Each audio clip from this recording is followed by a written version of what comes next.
अस्सलाम welcome to P four programming. आज का काम शुरू करने से पहले हम अपने एग्ज़ाम स्टार्ट कर लेते हैं। In other word server start कर लेते हैं जो कि अपाचे और MySQL है। इसको मैं मिनिमाइज़ कर देता हूँ और वापस अपने क्रोम पे आ जाता हूँ और यहाँ पे हम अपने लोकल होस्ट पे चले जाते हैं। लोकल होस्ट स्लैश ये लिख के हम अपने htdocs वाले फ़ोल्डर में चले जाते हैं और जो भी अगर आपने प्रोडक्ट मतलब अपना प्रोजेक्ट जो नाम होता है अगर वो लिखते हैं तो उस पर चले जाते हैं। नहीं तो स्लैश लेके जैसे ही एंटर आप मारेंगे तो ये एग्ज़ाम का अपना एक डैशबोर्ड है जिसमें हम अपने डेटाबेसेस वगैरह बनाते हैं और कुछ अपनी सर्वर्स की सेटिंग्स वगैरह करते हैं। और PHP MyAdmin में क्लिक करके आप इस डैशबोर्ड वाले मतलब डेटाबेस वाले सेशन में आ जाएंगे और इस साइड पैनल पे आपकी अपनी सारी डेटाबेसेस शो हो रही होंगी जो भी आपने बनाई होंगी। और न्यू के कीवर्ड पर क्लिक करके आप न्यू डेटाबेस बना सकते हैं। अब हमारे लिए जो हमने डेटाबेस बनानी है, नॉर्मली जब हम डेटाबेस बनाते हैं तो प्रोजेक्ट के नाम से ही बनाई जाती है, पर अगर आप किसी और नाम से बनाना चाहते हैं तो वो भी बन जाती है। मतलब नाम आप पे है, जो भी आप रख लें। तो हम यहाँ पे प्रोजेक्ट का नाम ऐड टू कार्ट है तो मैं ऐड टू कार्ट ही रखूँगा।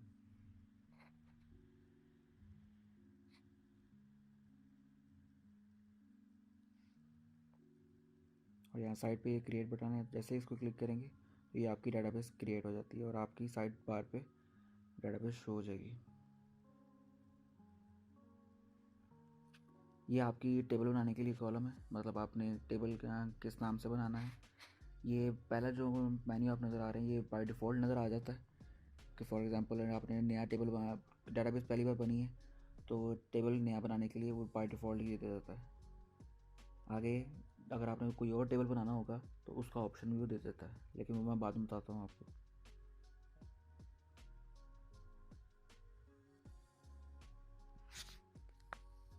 ये यूज़र के टेबल का नाम मैंने नाम रख दिया और ये जो दूसरी ऑप्शन है ये हमारे टेबल्स के अंदर जितने कॉलम्स होते हैं ये उसके लिए होता है पोर्शन, लेकिन मैं फ़िलहाल बाय डिफ़ॉल्ट 4 रहने देता हूँ। जब हम क्रेडेंशियल्स डालेंगे तब साथ साथ देखते जाते हैं कौन कौन सा हमें चाहिए। और ये साइड पे गो, और ये गो करने के बाद ये आपकी कॉलम की डिटेल यहाँ पे आप डालेंगे जितने आप फॉर एग्ज़ाम्पल बाय डिफ़ॉल्ट हमारे 4 थे तो यहाँ पे 4 कॉलम शो हो रहे हैं। फर्स्ट हमारा ID होता है जो कि हर रिकॉर्ड का एक यूनिक नंबर होता है जो कि बाय डिफ़ॉल्ट जनरेट होता है। दूसरी चीज़ हमने F name means first name user का जो भी होगा, लास्ट नेम और ईमेल। ये ईमेल हमारे लॉगिन सिस्टम में काम आएगा। एक और कॉलम मैंने जनरेट करना था तो वो मैंने ऊपर से जितने भी आपने कॉलम जनरेट कर रहे हो तो यहाँ से गो बटन दबाते जाएं तो आपके कॉलम्स जनरेट होते जाएंगे। कोई एडिशनल जनरेट हो जाए तो उसका कोई मसला नहीं है। एक मुझे पासवर्ड का चाहिए था, मैंने पासवर्ड का बना लिया।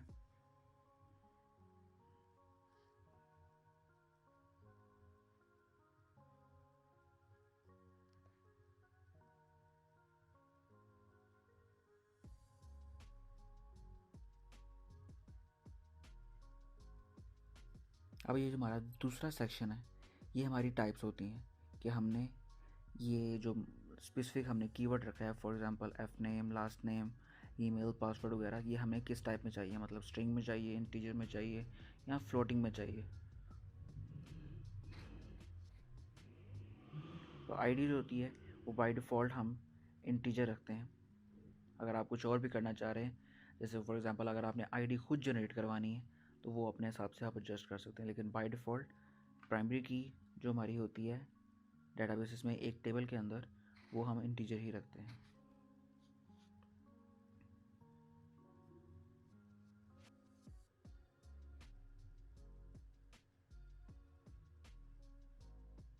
और इसको यहाँ पे आके ऑटो इंक्रीमेंट करना होता है और ऑटो इंक्रीमेंट करने के साथ ही ये प्राइमरी की खुद ब खुद सेट कर देता है।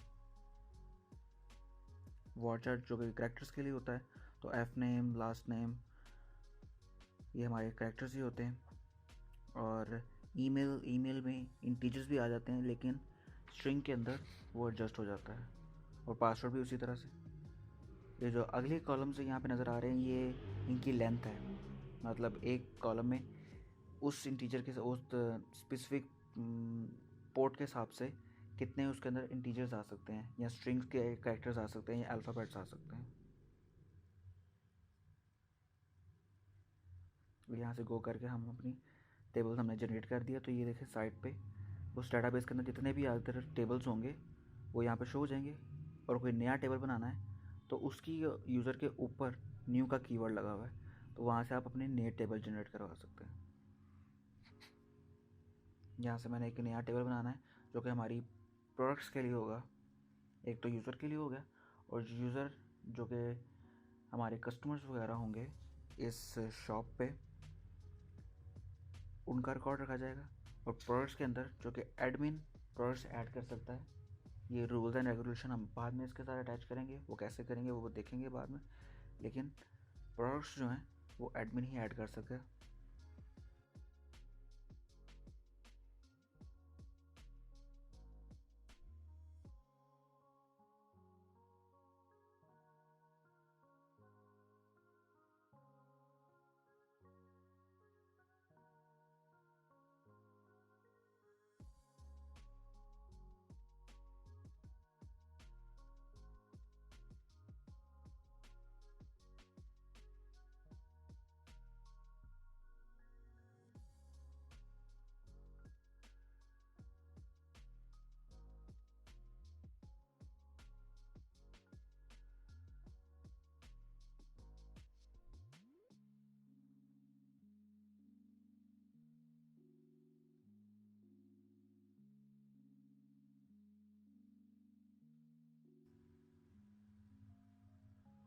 ये product ID, product title, product description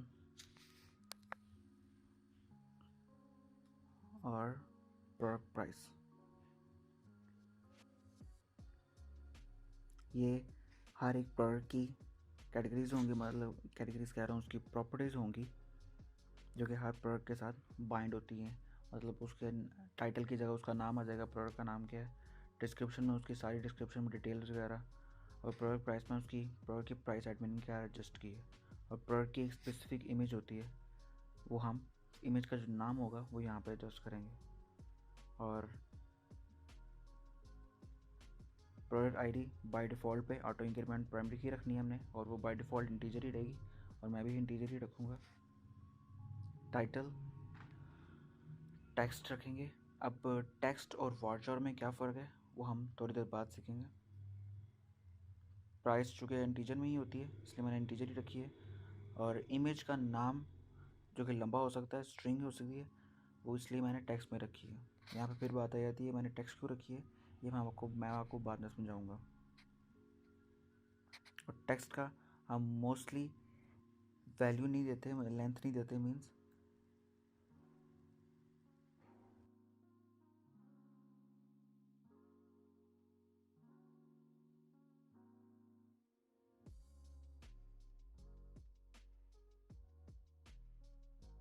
और ये मैंने दूसरा टेबल भी जनरेट कर दिया।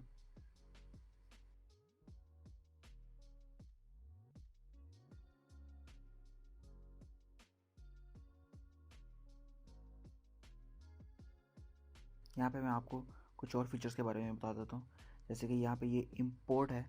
इंपोर्ट बेसिकली अगर आपने किसी ने आपको डेटाबेस दिया है और किसी के प्रोजेक्ट पे आप काम कर रहे हैं, तो अगर आपको कोई डेटाबेस की फ़ाइल देता है, तो अगर आपने इंपोर्ट करवानी हो यहाँ पे, तो यहाँ से ये चूज़ फाइल करें, और अपनी डेटाबेस वाली वो जो एसक्यूएल की फ़ाइल जो उसने दी होगी आपको, वो वहाँ से सिलेक्ट करें और यहाँ पे अपलोड कर दें। तो जितने उसके अंदर टेबल बने होंगे, जितना उसके अंदर डाटा होगा, वो ऑटोमेटिकली आपकी डेटाबेस बन के टेबल्स के साथ विद डाटा बन जाएगा।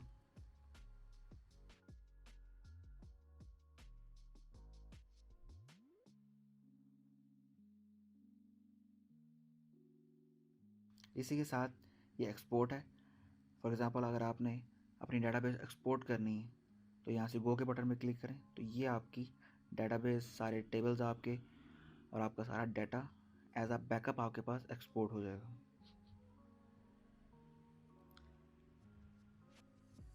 और अगर मैंने इसको दोबारा इंपोर्ट करना है तो वहाँ से मैं फ़ाइल सेलेक्ट करके यही वाली फ़ाइल सेलेक्ट कर लूँगा और दोबारा मैं अपना सारा डाटा और टेबल्स रिकवर कर लूँगा।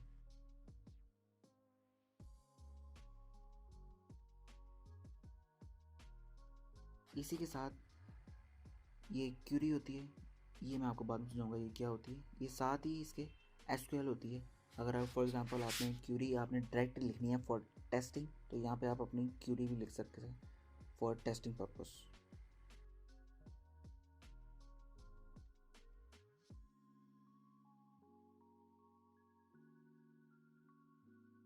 ये स्ट्रक्चर है आपका एक डेटाबेस का स्ट्रक्चर, मतलब उसके अंदर कितने कॉलम और मतलब टेबल्स बने हुए हैं, यहाँ पे उसकी सारी लिस्टिंग वगैरह आ जाएगी।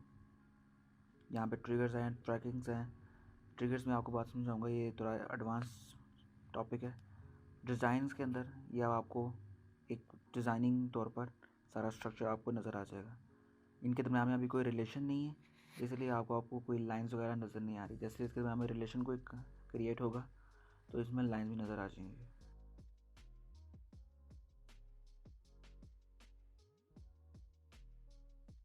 अब हम आते हैं अपने कोडिंग पार्ट की तरफ। मैंने अपना VS कोड खोल लिया और ये हमारी फोल्डर हमारा खुला हुआ है जिसके अंदर हमारी सारा काम था लास्ट टाइम वाला। और यहाँ पे हम इस रिसोर्सेज के अंदर हमने ये कनेक्शन एक फ़ाइल बनाई थी जो कि हमारे डेटाबेस के कनेक्शन की थी। और यहाँ से आज हम PHP के अंदर डेटाबेस का कनेक्शन कैसे लिखा जाता है वो हम देखेंगे। PHP शुरू करने के लिए PHP का एक स्पेसिफिक टैग होता है जो कि जैसे HTML के अंदर लिखते थे हम, लेकिन यहाँ पे ब्रैकेट्स देके, ब्रैकेट्स कह रहा हूँ ग्रेटर साइन देन का साइन देके, आगे क्वेश्चन मार्क, आगे PHP, then question mark and then greater than का साइन। और इस लास्ट जो क्वेश्चन मार्क से पहले ये आपकी पूरी PHP की बॉडी है। इसी के अंदर आप सारा PHP का कोड रखेंगे और सारे चेक्स वगैरह लगाएंगे।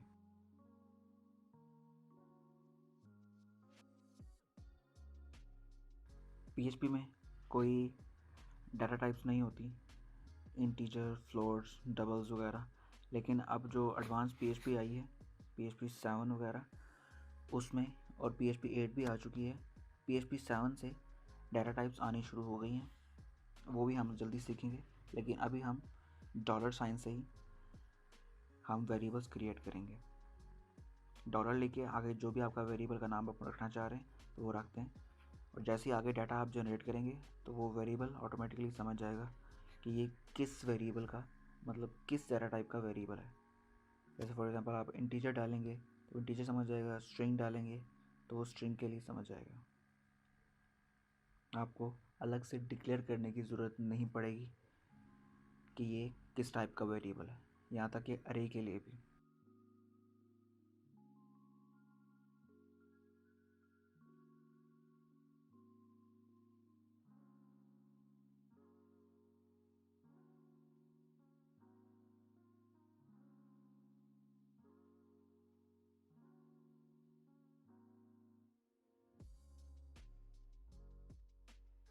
ये MySQL का एक सिंटैक्स है जो कि हमारी कनेक्शन में काम आता है।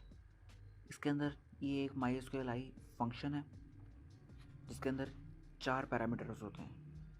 अब ये 4 पैरामीटर्स किस किस के लिए होते हैं इस पर डिस्कस कर लेते हैं। पहला जो हमारा होता है ये हमारे सर्वर का एड्रेस होता है। मतलब फॉर एग्जांपल अगर आपकी लाइव सर्वर चल रहा है तो आप यहाँ पे लाइव सर्वर का एड्रेस देंगे जहाँ से उसने डाटा पिक करना है। लेकिन फ़िलहाल हमारी लोकल होस्ट है, लोकल होस्ट पर चल रही है तो हम यहाँ पे लोकल होस्ट लिखेंगे।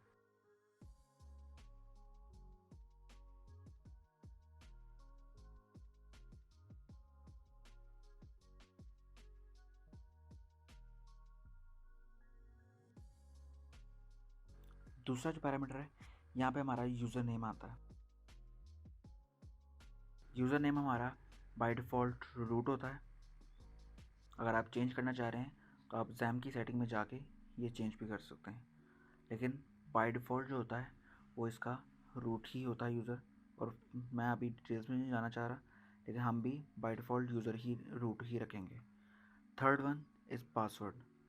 अगर आपके जैम पे कोई पासवर्ड लगाया है, अगर आप बाय डिफ़ॉल्ट अगर पासवर्ड लगा के चलते हैं तो यहाँ पे स्लैश लिखने के बाद ही वो पासवर्ड आपसे मांगेगा फॉर सिक्योरिटी पर्पस, देन ही आपको यहाँ पे एक्सेस देगा। लेकिन फ़िलहाल हमारा कोई पासवर्ड नहीं है, इसलिए हम इसको खाली छोड़ेंगे। फोर्थ पैरामीटर जो है आपका, उसमें आपकी डेटाबेस का नाम आता है। जो भी आपने जिस नाम से भी डेटाबेस आपने क्रिएट की है, वो डेटाबेस का नाम आप यहाँ पे लिखते हैं।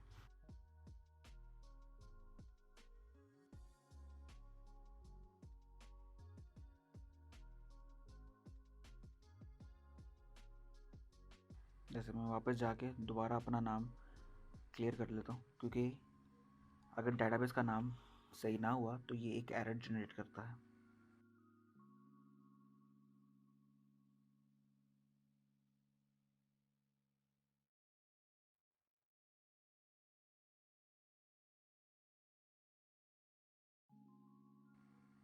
एक यहाँ पे छोटी सी मिस्टेक हो गई है। इस फंक्शन का पूरा नाम MySQLi_connect है। तो यहाँ पे हम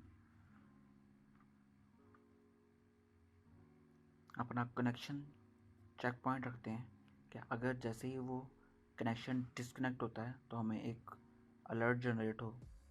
अलर्ट यहाँ पे हमें बेसिकली डाई कर दे, क्योंकि डाई फंक्शन हम यूज़ करते हैं ताकि इसके बाद का जितना भी कोड होगा वो रन नहीं हो पाएगा जब तक कि आपका कनेक्शन सही नहीं होगा। और अब इस कनेक्शन की टेस्टिंग जो होगी वो अगली वीडियो में होगी, क्योंकि ये वीडियो थोड़ी सी लंबी हो गई है। अगर आपको पसंद आई ये वीडियो तो प्लीज़ लाइक करें और सब्सक्राइब करें हमारे चैनल को। अल्लाह हाफिज़।